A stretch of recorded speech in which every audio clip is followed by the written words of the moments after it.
오늘 우리에게 주시는 하나님의 말씀은 사사기 10장 10절에서 16절까지 말씀입니다. 하나님의 말씀을 제가 봉독하겠습니다.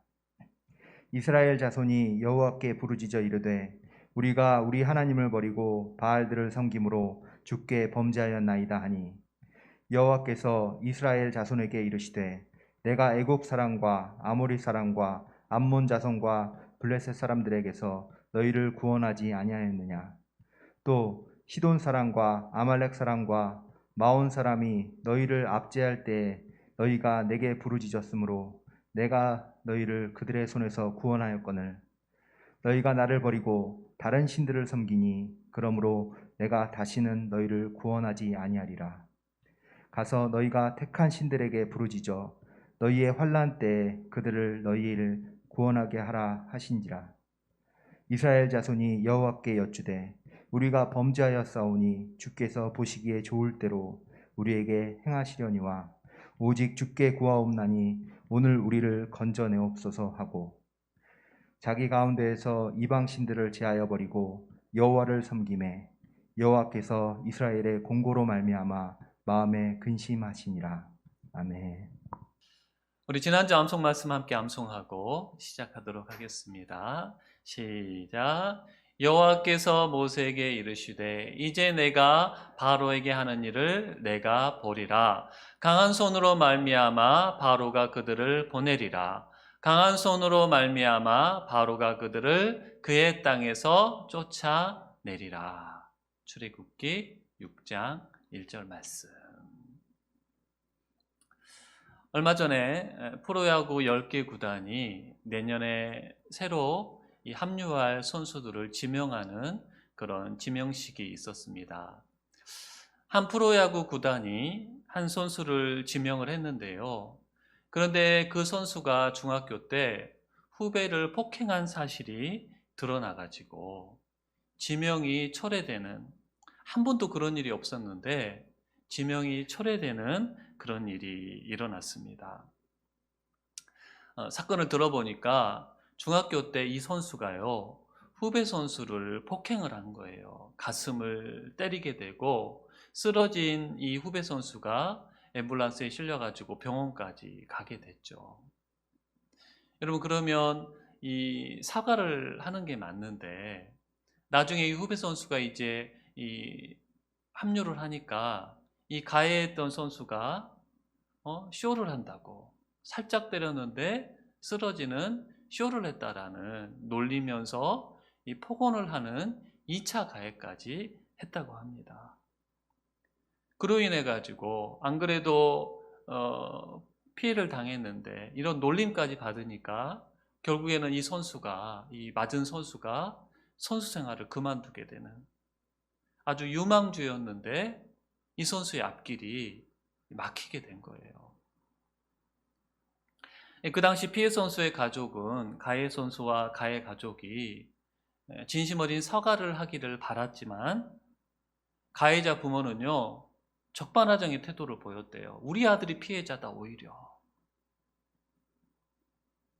그래가지고 이제 유야무야 그 일이 끝나게 됐는데 이제 몇 년이 지나가지고 피해자 부모가 이 사실을 언론에 공개를 하게 되고 그제서야 가해자 부모가 이걸 수습을 해나가게 되는데요. 이 수습하는 과정에서도 진정성 있는 모습을 보여주지를 않았다고 그래요.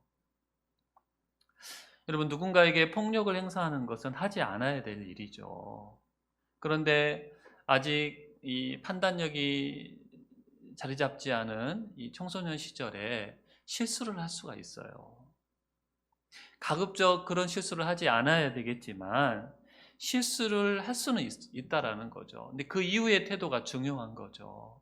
자기의 잘못을 인정하고 피해를 입은 상대에게 용서를 구해야 되는데 이런 게 없었다라는 거예요. 피해 학생의 부모가 이 사실을 공개하면서 이 가해 선수의 앞날을 막으려고 내가 이렇게 하는 게 아니다. 원하는 게 뭐라고 말을 했냐면 진정한 용서를 구한다면 내가 용서하겠다. 근데 안타깝게도 진심 어린 사과를 하지를 않았다라는 거죠. 그래서 지명이 철회되는, 그러니까 이 가해 선수의 앞날까지도 막히는 그런 모두에게 안타까운 일이 얼마 전에 일어나게 되었는데요. 여러분, 이러지 않을 수 있었다라는 거죠. 잘못을 했지만 진정으로 용서를 구했다면 일이 잘 풀릴 수가 있었는데, 잘못을 인정하지 않고 진심 어린 사과를 하지 않는 바람에 모두가 아픔을 겪는 이런 결과를 누리게 되었다라는 거예요. 오늘 말씀도요, 진심으로 용서를 구해야 되는 사람이 그러지 않음으로 말미암아 일어난 일을 우리에게 알려주고 있습니다. 가나안 땅에 정착한 이후에 이스라엘 백성들은 주변 나라와는 달리 왕이 통치하지 않는 그런 나라였습니다. 사사라는 지도자가 평상시에는 재판관으로, 또 전시에는 군대 지휘관으로 나라를 이끌어가는 그런 통치 방식이 이스라엘의 통치 제도였어요. 왜 하나님께서 이런 제도를 허락해 주셨느냐? 인간 왕이 아니라 하나님께서 이스라엘의 왕이시다. 그래서 하나님의 통치를 받아 이 다스림을 받는 나라라는 것을 주변 나라에 하나님이 이스라엘이 보여주기를 원하셨다라는 거예요. 하나님이 왕이 되어 다스리실 때 우리가 이렇게 살아갈 수 있다라는 것을 보여주기를 원하셔서 사사라는 통치 제도를 만드신 거예요. 그런데요, 이스라엘 백성들은 하나님이 이 마음을 모르고 하나님의 왕되심을 인정하지 않는 삶을 살아가게 됩니다. 사사시대를 설명하는 표현이 있어요. 제가 읽어보면, 그때에 이스라엘의 왕이 없으므로 사람이 각기 자기의 소견에 오른 대로 행하였더라. 하나님을 왕으로 인정하지 않고 각자가 왕이 되어가지고 자기 하고 싶은 대로 살아가는 시대가 바로 사사시대였다라는 거예요. 하나님 대신에 우상을 섬기고 하나님 말씀에 순종하지 않는, 자기 하고 싶은 대로, 자기 좋은 대로, 자기 생각대로 살아가는 시대가 사사시대였는데요. 이번 주에 이 말씀을 묵상하다가 어쩌면 우리가 살고 있는 지금 이 시대에도 사사시대와 같지 않나, 이런 생각을 좀 잠깐 하게 됐어요. 왜냐하면 사람들이 자기 소견에 다 옳은 대로 살아가더라고요. 멀리 갈 거 없이 믿는 사람들을 봐도 믿는다고 하면서도 자기 소견에 옳은 대로 믿고 있지는 않나. 내가 믿고 싶은 것만 믿고 부담스러운 곳은 거절하고, 분명히 믿을 수 있는 증거를 주심에도 믿지를 않는 거예요. 내가 믿고 싶지 않으니까.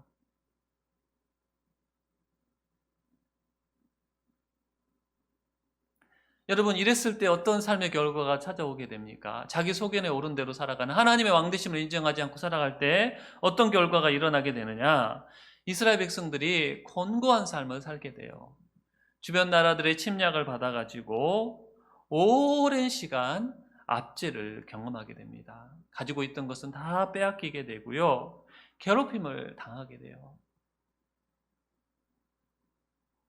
그 고통의 시간을 보내면서 이스라엘 백성들이 그제서야 자기들의 잘못을 깨닫게 되는 거죠.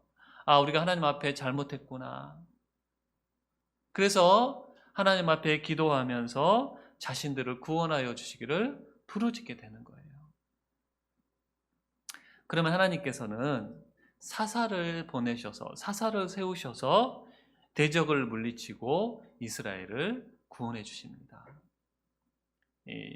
이제 사사기에 보면 온니엘부터 시작해가지고 에우, 삼갈, 드보라, 기드온, 돌라, 야일까지 이제 쭉 사사들이 이어지게 되는데, 사사를 통해서 하나님께서 이스라엘 백성들을 구원해 주시는 거예요. 그럼 어떻게 되겠습니까? 그 공고함을 겪던 이스라엘 백성들에게 평화가 임하게 되고요, 또 잘 살아가게 되는 거예요. 그래서 계속 하나님을 섬기고 하나님 의지하며 살아가야 되는데, 이스라엘 백성들이 어떻게 하느냐? 평화가 지속되니까 다시 예전의 모습이 또 솟아나는 거예요. 다시 우상을 섬기고 하나님 말씀에 불순종하게 되고 자기 소견에 옳은 대로 살아가는. 그랬을 때 다시 주변 나라들의 공격을 받고 압제를 당하게 되는 이런 일이 또 발생을 하게 됩니다. 사사시대에는요, 이런 사이클이 반복이 됐어요.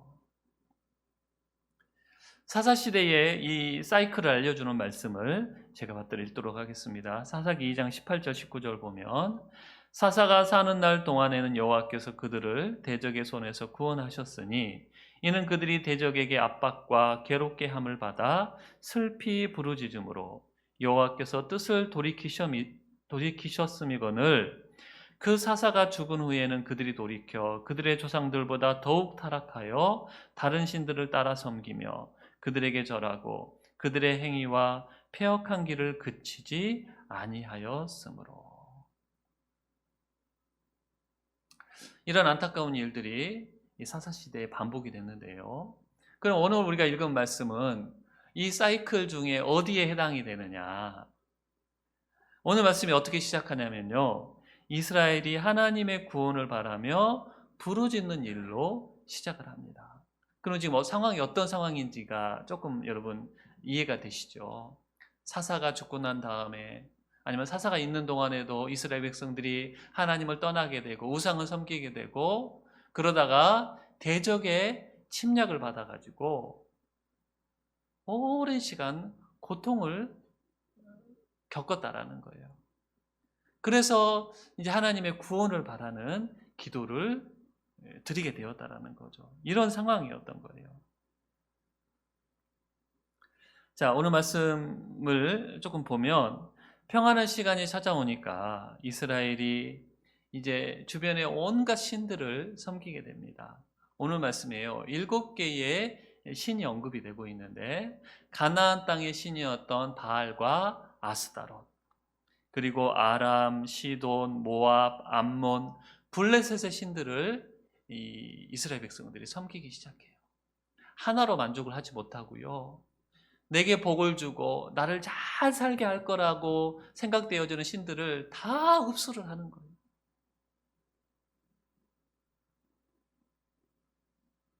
그리고 정작 섬겨야 될 하나님은 버리지 않고 섬기지 않고 버리는 거죠.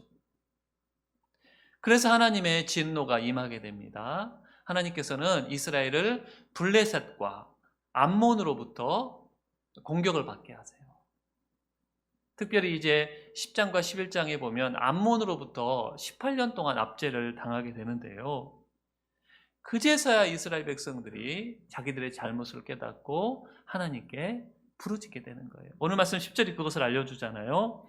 이스라엘 자손이 여호와께 부르짖어 이르되 우리가 우리 하나님을 버리고 바알들을 섬김으로 주께 범죄하였나이다 하니.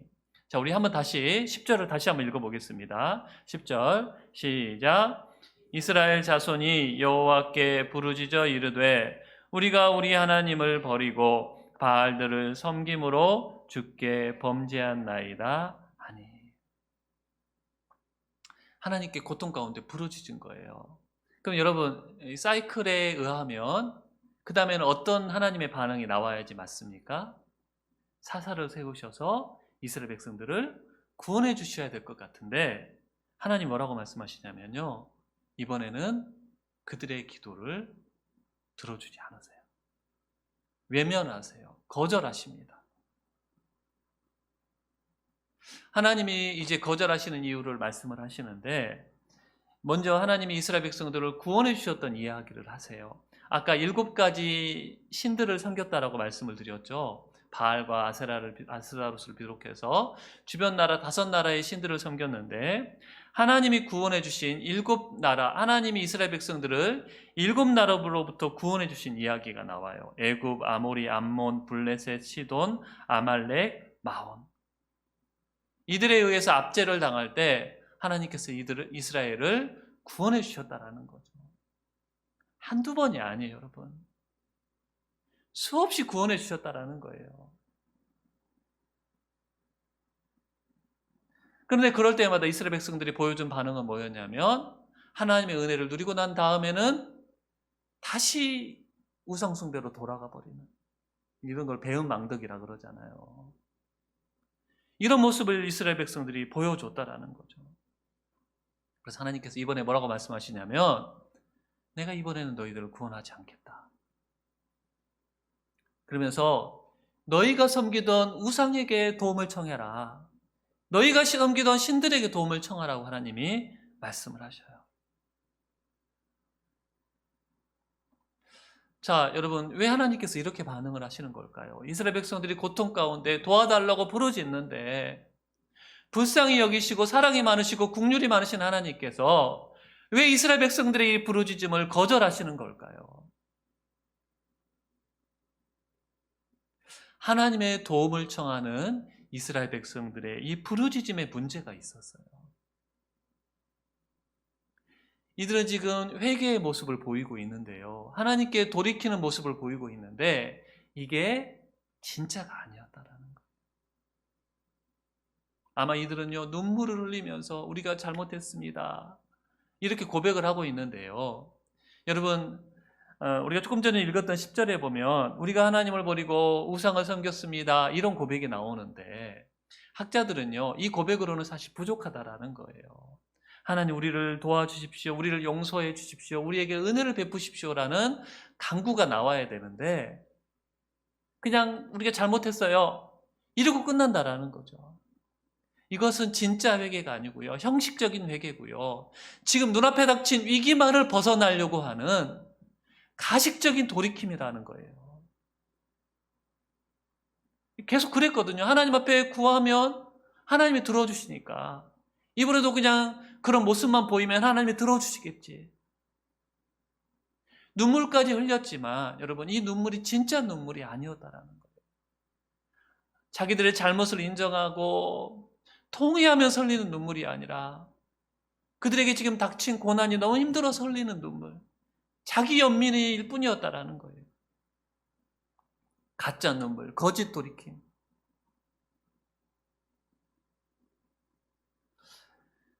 여러분, 우리가 악어의 눈물이라는 말을 여러분 한두 번은 들어보셨을 거예요. 악어는요, 이 잡은 먹이를 씹어 먹을 때 눈물이 이렇게 흐른대요.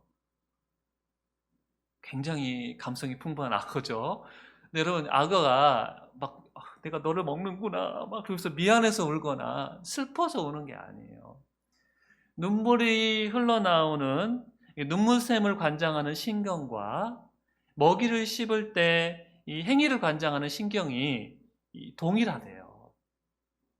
그러니까 이제 이거 씹으면 씹다 보니까 눈물샘이 자극이 되어 가지고 눈물을 흘리게 된다라는 거죠. 그러니까 여러분 이 악어의 눈물을 거짓으로 우는 사람들의 그 행위를 비유를 하잖아요. 또 승리한 사람이 이 패배한 적 앞에서 위선적으로 눈물을 흘릴 때 그것을 가리키는 말이라고 하는데 지금 이스라엘 백성들이 흘리는 눈물이 바로 악어의 눈물이었다라는 거예요. 이스라엘 백성들의 돌이킴은요 거짓 돌이킴이었어요. 뭘로 우리가 그것들을 그렇게 생각할 수 있느냐? 하나님이 그것을 기도를 거절하신 것을 통해서 또 이후에 보여지는 이스라엘 백성들의 행동과 비교할 때도요 지금 이들의 이 회개는 이들의 돌이킴은요 지금만 어떻게 벗어나려고 하는 그런 돌이킴이었다라는 거예요. 내가 이 문제만 해결되면 나중에는 내가 또 원하는 대로 살아갈 거야 라는 것들이 그들의 마음 가운데 자리 잡고 있었다라는 거예요.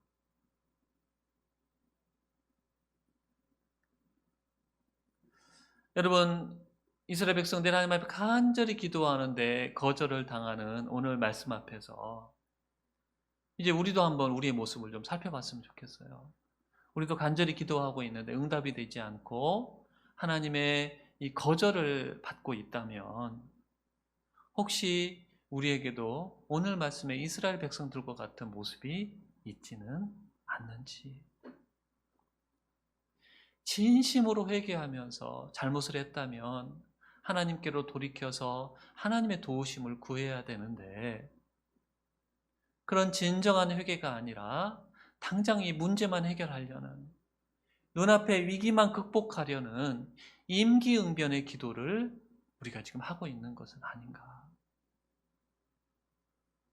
이것만 해결되면 다시 그냥 하나님 없는 삶으로 돌아가려는 그 못된 마음을 품고 우리가 기도하고 있지는 않는가. 하나님을 속일 수는 없어요.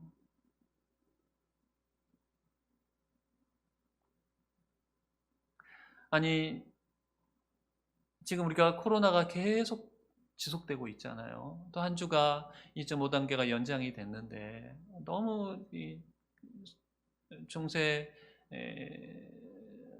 상인들과 이 업자들이 너무너무 고통당하는 것들이 너무 안타까운데, 여러분, 우리가 이 코로나가 끝나게 해달라고 하면서 우리가 우리의 죄를 회개하고 우리의 잘못을 뉘우치고 그러고 있는데, 이 회개와 뉘우침이 우리도 혹시 지금 악어의 눈물인 것은 아닌가? 이것이 끝나기만 하면 다시 예전의 모습으로 우리 또 마음대로 살려고 하는 모습으로 우리가 회개하고, 여러분, 다른 사람이 회개하고 다른 사람은 저렇게 살아가고 있는데요를 따지지 말고요. 우리 하나님 앞에서 먼저 우리가 해야 될 것은 우리의 죄를 회개하는 것이 중요해요. 또 다른 사람들의 죄까지 우리의 죄로 품고 기도하는 모습들이 우리가 필요하다라는 거죠. 그런 회개하는 우리의 기도가 진실한가? 정말로 하나님께 돌이키려는 마음으로 기도하고 있는 건가? 우리가 우리를 한번 점검해 볼 필요가 있다라는 거죠. 아니, 그러지 않을 수도 있어요. 우리는 알지 못하지만 그냥 연장되는 것에 하나님의 뜻이 있는데, 우리는 한번 또 그렇게 생각해 봐야 된다라는 거죠. 우리가 진정으로 회개하지 않기 때문에 이 문제가 지금 계속되고 있는 것은 아닌가. 하나님 우리의 기도를 거절하셨다면 우리의 그 거짓된 회개를 드러내기 위한 하나님의 반응은 아닌가. 겸손히 우리를 살펴볼 필요가 있다. 하나님의 구원의 은혜를 누리려면요, 진정한 회개가 필요한 겁니다. 우리가 지금 9월 달에 예레미야 말씀을 묵상하고 있는데, 예레미야가 멸망을 앞둔 남유다 백성들에게 여러분 사무치듯이 외치잖아요. 회개해라, 회개해라. 우리가 들어야 될 말씀 같아요. 우리 예레미야 말씀, 여러분 화면을 보시고 26장 13절 말씀 같이 읽어보겠습니다. 그런즉 너희는 너희 길과 행위를 고치고 너희 하나님 여호와의 목소리를 청정하라. 그리하면 여호와께서 너희에게 선언하신 재앙에 대하여 뜻을 돌이키시리라. 이 재앙이 끝나기를 우리가 간절히 바라면서 진정한 회개를 해야 될 때라는 거예요.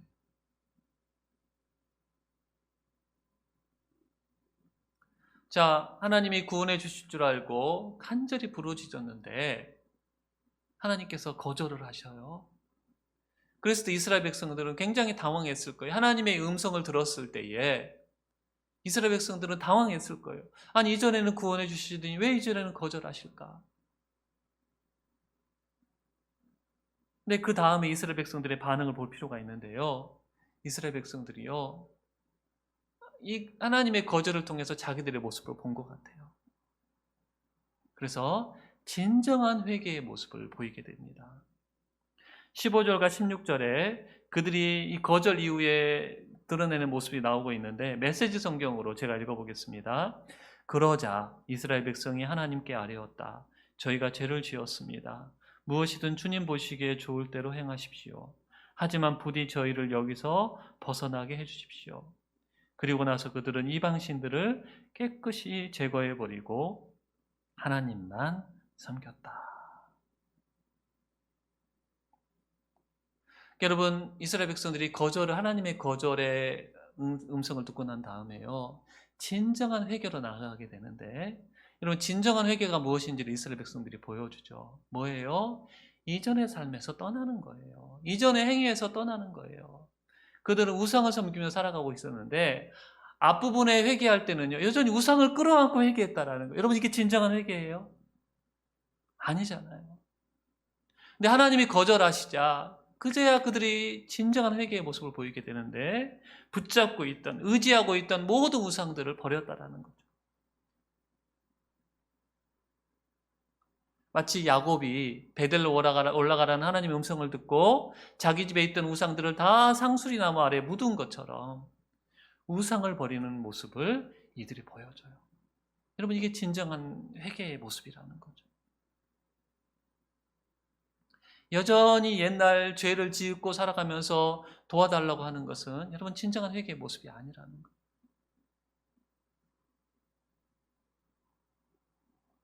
그러면서 이스라엘 백성들이 또 보여주는 모습이 있죠. 하나님이 거절하셨지만 그들은 또 기도해요.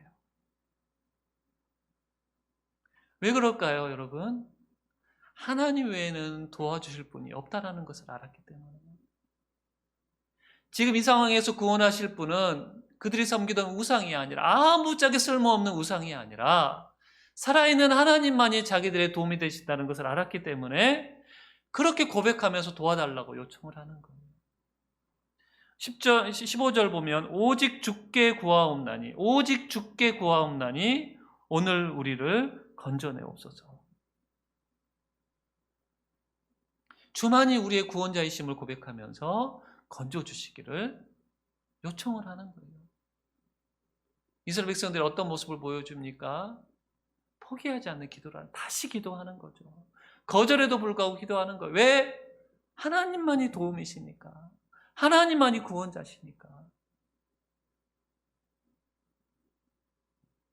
여러분, 어렵게 부탁했는데 거절을 당하면요, 자존심이 상하죠. 근데 여러분, 이 거절한 대상이요, 나의 유일한 희망이라면요, 자존심에도 불구하고 매달리게 되는 거예요. 사람에게도 그럴지인데 하나님에게는요, 여러분 자존심 상관없어요. 우리가 매달려야 돼요, 하나님께. 우리가 하나님의 뜻대로 구하는 기도라면요, 근데 욕심대로 구하는 기도는요, 여러분 매달려도 안 돼요. 하나님의 뜻대로 구하는 기도고 하나님 외에는 응답하실 분이 없는 기도를 하고 있다면 우리가 매달려야 된다는 거죠. 거절에도 불구하고 기도해야 돼요. 여러분, 자주 우리가 포기하지 않는 기도의 그 이야기할 때마다 예로 등장하는 사람이 있지 않습니까? 수르보니게 여인. 성경에 그런 포기하지 않는 기도를 하는 사람들이 참 많죠.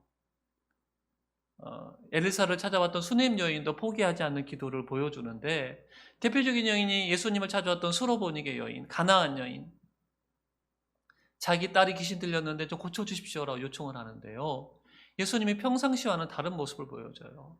3번이나 거절을 하세요. 보다 못한 제자들이 아니 조금 도와주세요 그러는데도 예수님이 안 들어주세요. 거기에는 예수님의 어떤 뜻이 있다는 거죠. 나중에는 3번째는요, 여인을 아주 무시하면서 거절을 하시죠. 뭐라고 말씀하시냐면, 자녀에게 줄 떡을 개에게 줄 수 없다. 이 말은 뭐냐면, 이 여인은 이방인이었거든요. 예수님은 이스라엘 백성들을 위한 사역으로 보내심을 받았기 때문에 이방인인 당신의 기도를 들어줄 수 없다라고 예수님이 말씀하시는데, 그냥 그렇게 말씀하시면 되는데 비유를 해도요, 이 여인을 개에 비유하는 거예요. 얼마나 모욕스럽습니까? 근데 이 여인이 보인 반응이 어떠냐면요, 개도 자녀의 상에서 떨어지는 부스러기는 먹지 않습니까? 예수님이 감동을 하셔요, 이 여인의 이 모습에. 예수님이 이렇게 거절하셨음에도 포기하지 않고 모욕에도 불구하고 주님의 은혜를, 부스러기 은혜를 갈망하는 여인의 믿음에 예수님이 놀라셔요. 백부장 예수님을 놀라게 했다라고 말씀을 드렸죠. 놀라운 그런 믿음의 고백을 했을 때 놀라는데요, 여러분, 예수님이 거절하시는데도 포기하지 않고 자존심이 상해도 모욕에도 불구하고 예수님만 붙잡는 사람들을 보면서 하나님이 놀라신다라는 거. 그래서 여인에게 이렇게 말씀을 하셔요. 예수께서 대답하여 이르시되, 여자여 내 믿음이 크도다. 내 소원대로 되리라 하시니 그때로부터 그의 딸이 나으니라. 우리가 거절에도 불구하고 포기하지 않는 이유를 해야 되는 것, 이유가 여기서 나오게 되는데요. 여러분, 왜 하나님이 우리의 기도에 거절하시느냐? 오늘 말씀이 우리에게 몇 가지를 알려주죠. 우리로 진정한 회개를 하게 하시려고 그렇다라는 거예요. 여러분, 진정한 회개가 우리에게 필요하냐면요,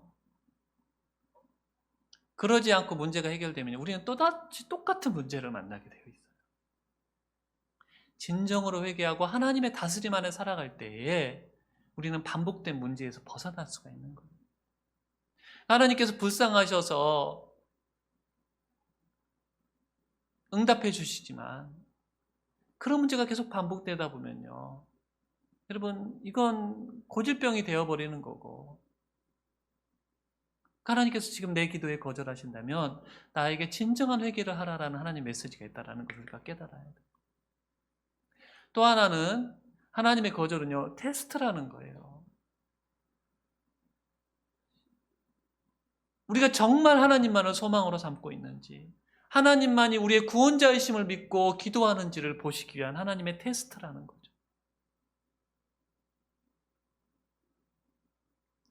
오늘 말씀에 조금 전에 언급했던 수르보고니게 여인은 그 테스트를 통과를 하죠. 오늘 말씀에 이스라엘 백성들도 어떤 의미에서 그 테스트를 통과하는 거예요. 하나님이 거절하셨지만 그들은 포기하지 않고 기도하자.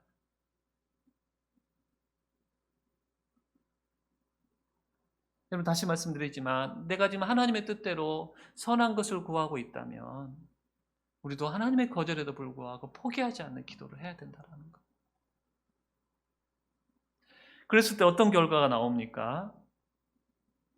이스라엘 백성들이 하나님이 안 들어줄 거다라고 말씀하셨는데도 자기들의 이 행위를 돌이켜서 진심으로 회개하면서 기도하니까 16절 뒷부분에 보면요, 여호와께서 이스라엘의 공고로 말미암아 마음에 근심하시니라.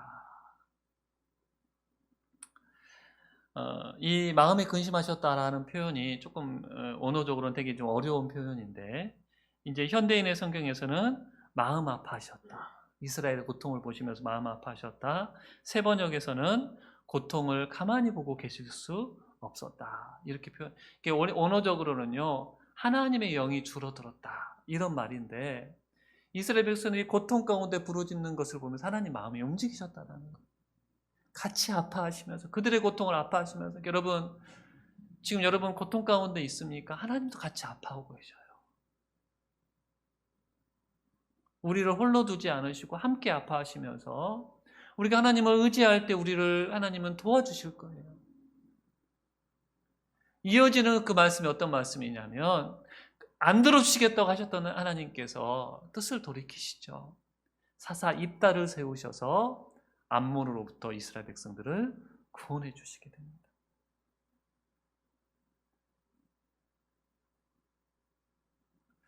여러분, 지금 우리가 겪고 있는 고난과 고통과 아픔과 괴로움, 하나님 우리에게 그것들을 허락하셨지만 그것은 정말로 하나님 우리에게 주고자 하시는 게 아니에요. 여러분, 오늘 큐티를 하신 분들은 하나님의 본심을 오늘 예레미야 선지자가 이야기를 하고 있잖아요. 하나님 우리에게 재앙을 주고자 하는 게 하나님의 뜻이 아니라 평안과 미래와 소망을 주는 게 하나님의 본심이다라고 말을 하죠. 예레미야 말씀, 여호와의 말씀이니라. 너희를 향한 나의 생각을 내가 아나니 평안이요 재앙이 아니니라. 너희에게 미래와 희망을 주는 것이니라. 하나님의 본심은 이러하지만 여러분, 하나님 우리 삶 가운데 고통과 괴로움을 허락하실 수가 있다라는 거예요. 우리의 죄 때문에 그런 결과도 우리가 자초한 것이지만 왜 하나님께서 우리가 부르짖는데도 거절을 하시느냐? 우리로 진정한 회개에 이르게 하시려고, 단 한 번의 문제 해결이 아니라 반복되는 그 문제 사이에 벗어나게 하시려는 하나님의 뜻이 담겨져 있다는 것이죠.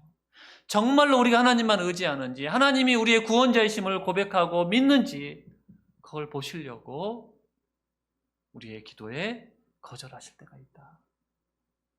우리가 그것을 깨닫고요, 여러분, 기도 응답이 되지 않는다면, 기도가 거절받은 것 같은 느낌이 든다면요, 빨리 우리 행위를 돌이켜야 돼요. 우리가 진정으로 회개하고 있는지, 진심으로 돌이켰는지를 살펴보고 난 다음에 포기하지 않는 기도를 해야 됩니다. 여러분, 수로보니게 여인을 기억합시다. 하나님께만 소망이 있다면 그 모습으로 우리가 나아가서 기도해야 된다는 거예요. 그럴 때 하나님께서 우리를 구원해 주시는, 우리를 보면서 근심하시면서 구원해 주시는 그 은혜를 누리게 될 것입니다. 이 코로나로부터도 우리가 진정으로 회개하며 주님만을 붙잡을 때에 구원해 주시는 그 손길을 누리게 될 것을 믿습니다. 우리 함께 찬양하도록 하겠습니다.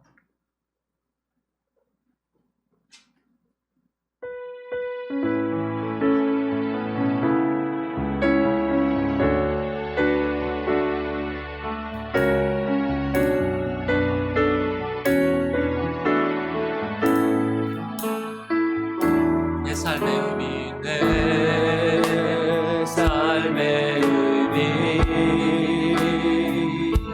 주를 사랑한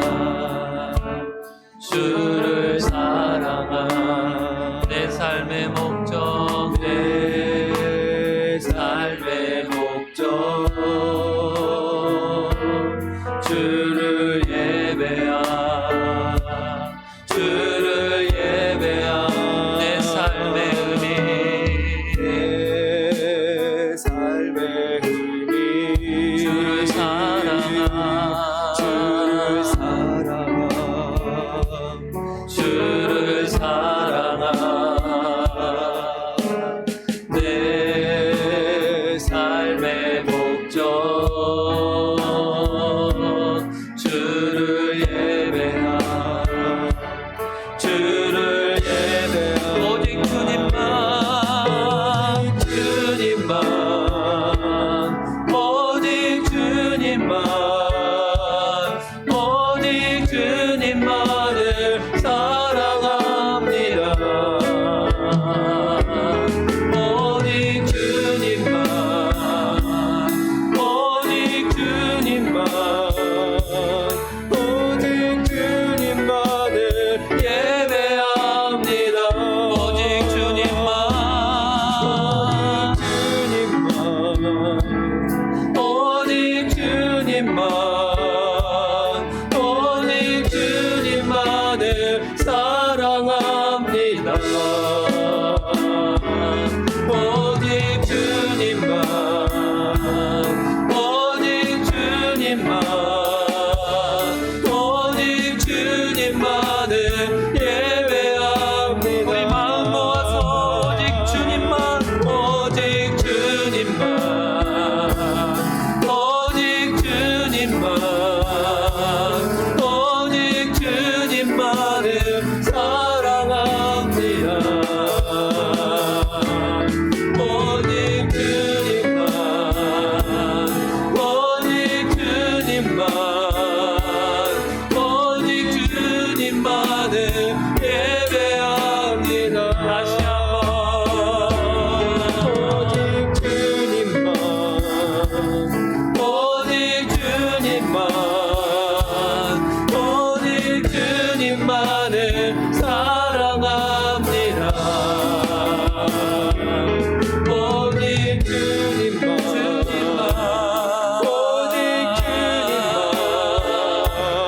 오직 주님만을 예배합니다.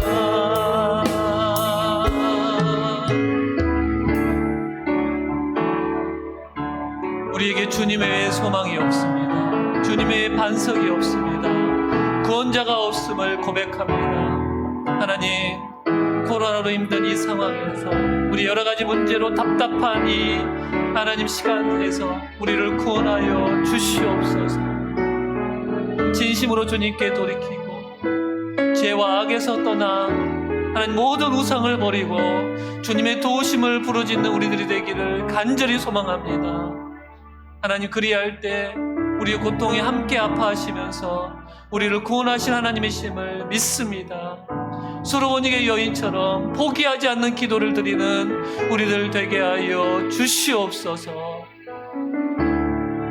하나님, 다시 한번 주님 찬양하며 고백하오니 우리 구원자 되시고 능력이 되시고 소망이 되시는 하나님만 바라보며 주님을 의지하는 우리들 되게 하여 주시옵소서.